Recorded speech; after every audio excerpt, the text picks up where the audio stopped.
In 2006, Andy Flower made 271 not out for Essex. It was the biggest score of his professional career. And that year, in first-class cricket, he averaged more than 70 from 17 matches. He was 36 years old and was probably still his country's greatest batter. But he hadn't played a test for Zimbabwe in 4 years, or an ODI in 3. This was all for his county side. He was only playing for Essex. The reason that Zimbabwe's greatest player was actually with Essex and not his country was that at the 2003 World Cup, he wore a black armband to protest the death of democracy in his nation. He was not alone. Henry Olonga did as well. Neither of them would ever play for their country again. A huge sacrifice for both. And that was it. They spoke up against their nation one time and they forfeited their national cricket team. But the whole story gets wilder because the person they were protesting was Robert Mugabe. And this is what he said about our sport. Cricket civilizes people and creates good gentlemen. And I want everyone to play cricket in Zimbabwe. I want ours to be a nation of gentlemen. Zimbabwe has an incredible cricket history, even if occasionally you have to look into the fog to see it. Brian Lara used pot plants to work on his placement. John Wright glued his glove to his bat. Sachin Tendulkar dug up practice pitches. Tatenda Taibu cut the top off his bat. Claire Taylor used a hockey grip. Steve Smith was from tennis. Dean Jones would call phantom runs. And Victor Trumper turned the nets into a war zone to survive. The best batters in the world do whatever they have to make runs. We have told their stories in our new book, The Art of Batting. Zimbabwe cricket has not been around as long as many nations, but their history is incredible. In a small amount of time, they've lived a lot of lives. Recently, Zimbabwe cricket has been left in the garage for a few years. Like a fitness machine that broke, but people kind of forgot about and wouldn't ever want to fix, but is also too expensive to actually throw out. But that doesn't mean that even in modern cricket, Zimbabwe hasn't given us great things. The Pac bean controversy is perhaps one of the more random and delightful narratives of recent World Cups. What happened was that someone in Zimbabwe hired Mr. Bean to come to their country for an agricultural show. But accidentally, they hired a Pakistan Mr. Bean impersonator, or as he is known, Pac Bean.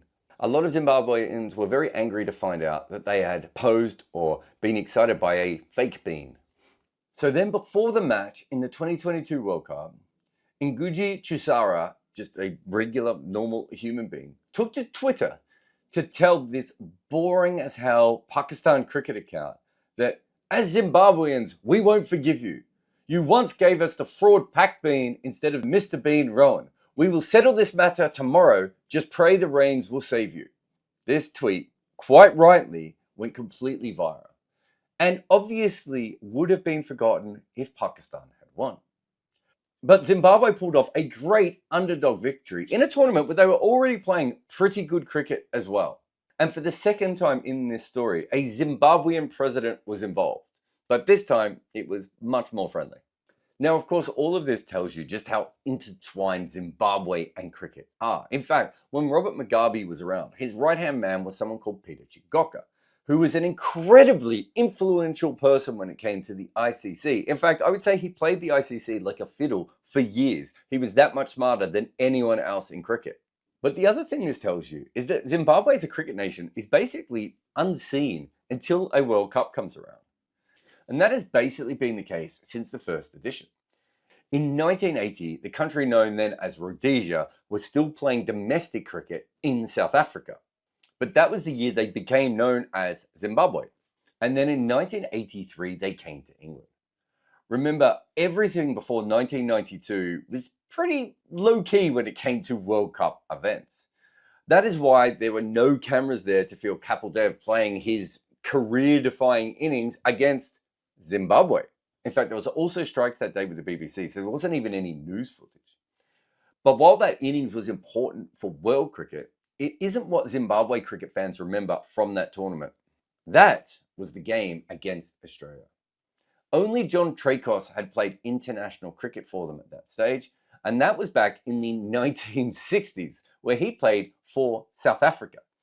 Zimbabwe were terrified of facing Lilly and Thompson, but both were at the tail end of their careers and they didn't even take the new ball. But Zimbabwe's batting ground away, and the top four all made starts, but none of them actually passed 50.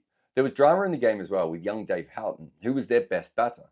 He edged behind, Marsh caught it, tried to flick it up in celebration, and then dropped it. Hello, Herschel Gibbs, if you're watching. The umpire at the bowler's end said not out, but squarely said out. And weirdly, without any conversation at all, Houghton had to leave the crease. At 94 for 5, Zimbabwe looked cooked, right? But their lower order rallied. Duncan Fletcher would go on to be a great coach, made 69, supported by Kevin Curran, who is the father of Sam, Tom, and Ben, and Ian Butchart. They posted 239 from 60 overs. Not huge, but defendable if they could slow things down. The old man Trakos was the key. A lone spinner with 6 lefties in Australia's top 7. He bowled 12 overs for just 27 runs. David Hooks missed 4 in a row at one point.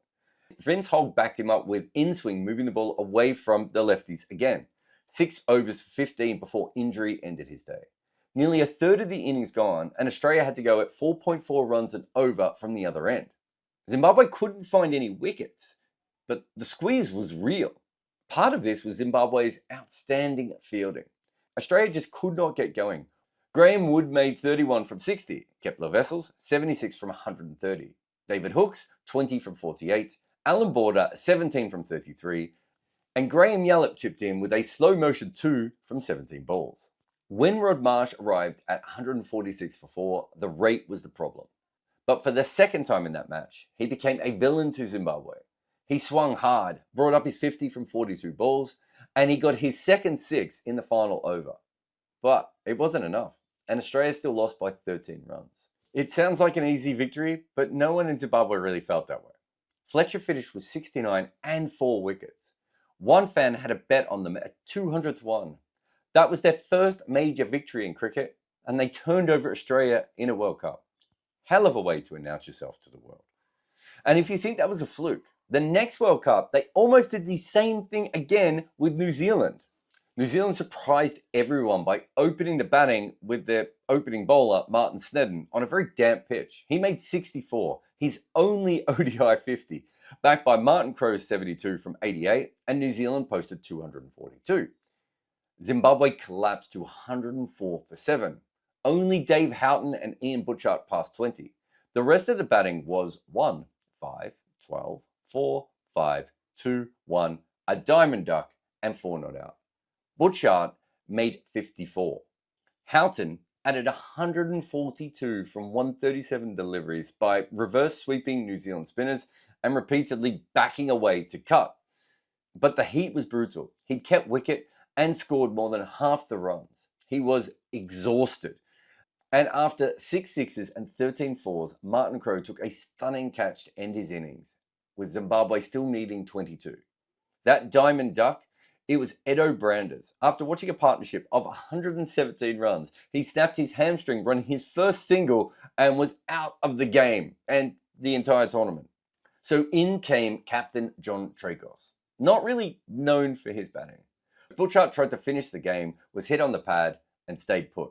Trakos ran, a mix-up, and Butchart was run out, and Zimbabwe lost by only 3 runs. These are both pretty exciting games, but the moment that changed everything was actually at the 1992 World Cup. And in that tournament, Zimbabwe actually started brilliantly. They made 300 against Sri Lanka and pushed the game all the way to the end to only lose with 3 balls and 3 wickets remaining. They pushed Pakistan for a while before they run into Wasim Akram. Brian Lara made light work of their total for the West Indies, and against New Zealand they were handed a farcical 154-run chase in 18 overs due to a very flawed rain ruling. It got worse. India beat them with the rain again. It kept raining in real and metaphorical terms after that. When it poured down against India, they were ruled to be 50 runs short of where they needed to be. Then they played South Africa, who completely dismantled them. And so the tournament where they'd started with pretty good cricket now looked like it was going to be fairly embarrassing. They were winless and demoralised by the time they played England in their final game. Then they were bowled out for just 134 on a substandard club cricket wicket. It looked like the end. At lunch, former England legend Geoffrey Boycott told their captain Dave Houghton how amateur they looked. And to be honest, Dave Houghton did not really need that reminder. Because Ed O'Brandis was a chicken farmer, and he wasn't particularly fit. In fact, in the last World Cup, he had ripped his hamstring, of course, in making that diamond duck. Well, in this case, he absolutely ripped through England, taking 4 for 21. The last of his victims was Graham Hick. This was also the most important, as the two of them were close friends, because Hick was a Zimbabwean-born player, someone who had decided to move to England for more opportunities. And in his first match against his own side, his mate got him out. And worse still, England collapsed further, and Zimbabwe had their second win in a World Cup. This time the entire thing was filmed for the world to see. Graham Hick would never go on to be the great that everyone thought he would, especially in his teenage years. But through this game, he still played his part in Zimbabwean cricket, as that loss would eventually allow for Zimbabwe to reach Test status, which is partly the reason that Graham Hick left in the first place. And them getting Tests led to perhaps one of the more famous draws of the 1990s, when England were in Bulawayo and the two teams played what turned out to be a memorable game. A classic of sorts. Andy Flower made 114 in their first innings, and he was the backbone of a 376 score. However, England got a 30-run lead thanks to Nasser Hussain and John Crawley. In that inning, Zimbabwean leg spinner Paul Strang took 5 for 123 in almost 60 overs. Zimbabwe lost early wickets in the second, but Andy Waller and Guy Whittle made 50s down the order to set England 205. Now, it's worth remembering that England wasn't particularly a great team in this period. They weren't even a good team in this period. In fact, at one stage, they were actually ranked lower than Zimbabwe in the unofficial Test rankings. But England had a decent wicket and a big chance of taking this match. Nick Knight made almost all of the runs as England went really close. So Zimbabwe decided to bowl as wide as they could in a defensive style to slow them down. This was a brilliant strategy as it worked, and even more so because it really upset the England players and eventually changed the laws around defensive bowling in Test cricket. But even with that, England still had a chance. Knight had to score 3 runs off the last ball, and England still had wickets in hand. Instead, he only managed 2, meaning that this was the first time in the history of Tests that 2 teams had finished on the exact same scores, but that it wasn't a tie. This game had everything. It went absolutely down to the wire. The underdog trying to hold on, the bigger team trying to force a result, and then my frequent podcast co-host David Bumble Lloyd saying at the end that we flipping murdered them. Should be pointed out that he doesn't like being reminded of that. However, Zimbabwe was already a pretty good team by this point, and they had already won a Test against Pakistan. That was when the Flower brothers combined for 357 runs, and the rest of Zimbabwe combined made 187 more. In that match, his streak took 9 wickets, and Pakistan lost without Zimbabwe needing to even bat again. And if you think that was a fluke, in 1998 they beat India. That too, after a disappointing first innings and Rahul Dravid making a big 100. India needed 235 to win the game in the last innings. Dravid again top scored with 44, but Zimbabwe won by 61 runs. This was a one-match Test series, so obviously it made it easier to win. But shortly after, they beat Pakistan in a 3-Test series away from home. In fact, that last statement doesn't do any of this justice. Pakistan started the series with 296, but Neil Johnson made 100 to keep them in the game. Then in the third innings, Heastreek and Pommy and Bangwa, yes, that Pommy and Bangwa, as if there would be another Pommy and Bangwa. There can be only one. Took a whole bunch of wickets. But it was actually Henry Olonga's opening spell that changed everything when Pakistan fell to 15 for 4 and they just never recovered, making only 104 and setting 162. Murray Goodwin was 73 not out and finished the chase easily with Andy Flower at the crease. But there were still 2 Tests to play after that. Pakistan were finally on top in the next match with a 142-run lead after the first 2 innings had been played. But so much of the time had been lost in that game due to bad light caused by fog. And then on the last day, with Pakistan needing to do a lot to win the game, they never actually got a chance, as the entire day was cancelled out again because of fog. So to draw the series, Pakistan had to win the last match. And sadly for them, not a single ball was bowled. The entire match was abandoned due to rain. And in this period, it wasn't just tests. In the 1999 World Cup, Zimbabwe came in with great form and it kept going. They kicked off by scoring 252 against India, led by Andy Flower's 68. In that innings, it should be mentioned that India leaked 51 extras, but Zimbabwe returned the favour with 39. The two white new Duke's balls swung everywhere. But eventually it would come down to Henry Olonga versus India's tail. Wild wides, a beamer, misfields. It was just chaos. But Zimbabwe held on to win a famous match. And by this stage, it was really clear that these just weren't flukes anymore. This was a very consistent team. They had won 18 of the last 39 ODIs, a better record coming into that World Cup than England or New Zealand. They beat Kenya next and then faced South Africa, a team they had never beaten and once shared a domestic system with. This time, they had to win to qualify for the Super Six. And to qualify for the Super Six, Zimbabwe had to win. So enter Neil Johnson, a South African born, Zimbabwe raised, and he was kind of a mixture of both of those cultures. But he'd been overlooked by the Proteas due to the fact that they had so many all-rounders. So he returned home and became Zimbabwe's talisman. Against South Africa, he opened the batting with 76, then he bowled the first over. He was basically playing under 16s cricket. A nasty lift, and he also had a good opening bouncer. South Africa collapsed to 40 for 6 before Lance Klusener came in and did all of his magic. But it wasn't enough. Zimbabwe won. They went through to the Super Sixes. Against New Zealand, rain robbed them, but they also posted just 175. Then Pakistan piled on 271. Johnson's 54 just wasn't enough. Their last Super Six game was against Australia. 16 years to the day since their famous 1983 win. This was a different Australia than 1983. They were about to go on their dominant run, and they posted 303 with the war turns doing most of the damage. Johnson, however, dismissed Gilchrist and Mark Waugh, and then he walked out to bat. His 132 not out was unforgettable. He tore into Shane Warne like no one else. Ian Chappell actually mentioned at one point that South Africa had finally found someone who could destroy Warne, and they'd let him go off to play for Zimbabwe. At 153 for 1 after 28 overs, Zimbabwe's actually had a chance of winning that game, but they did crumble, eventually losing 5 for 47, and they fell 44 runs short, and Johnson, despite his brilliance, could not drag them over the line. But shortly after that, he and Murray Goodwin would leave the team due to non-payments, and Zimbabwe cricket really never reached those heights again. Perhaps the 2022 Pac Bean being their next major peak in cricket. Somehow in 2013, they managed to beat Pakistan again by 24 runs in another sleeper classic. Tendai Chitara, who was incredibly young at that stage, bowled them to victory. But when you think about it, in 2003, they co-hosted the World Cup. But by 2005, they had voluntarily suspended themselves from Test cricket. They came back in 2010, but had no money. There were obviously racial tensions surrounding the team the entire time. Politically, their cricket and country were struggling as well. It just all went horribly wrong. Eventually, their players became victims of organized crime syndicates trying to fix games.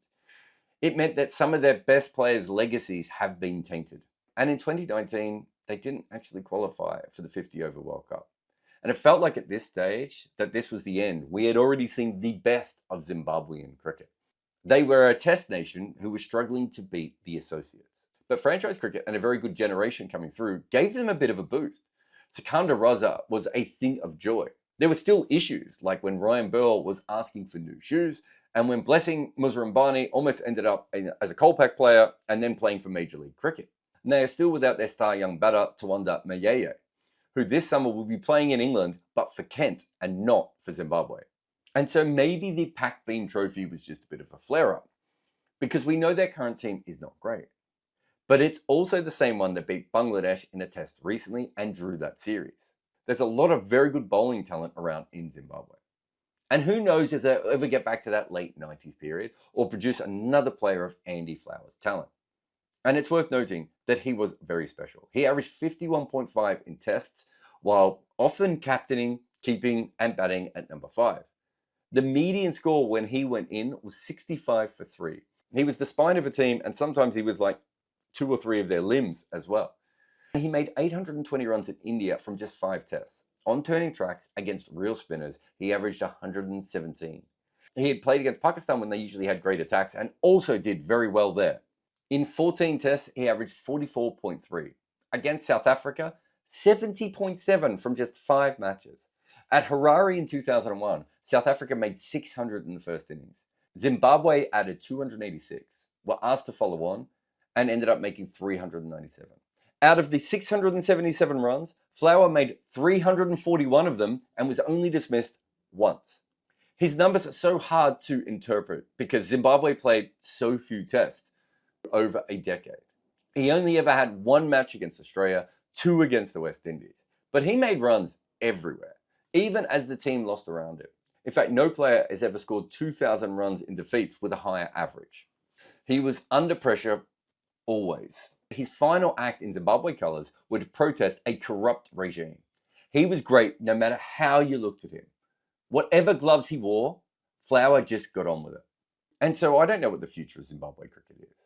But if they can have one flower bloom, even within all of this fog, then who is to say it won't happen again? Ross Taylor couldn't see at night or when the clouds were in. Eventually he had to see an eye specialist who would fix his eyesight. In the 2 years before the change, he still averaged more than 50 in international cricket. The top level of batting talent can basically see in the dark. That is who we are talking about in our new book, The Art of Batting. Head over and order your copy today.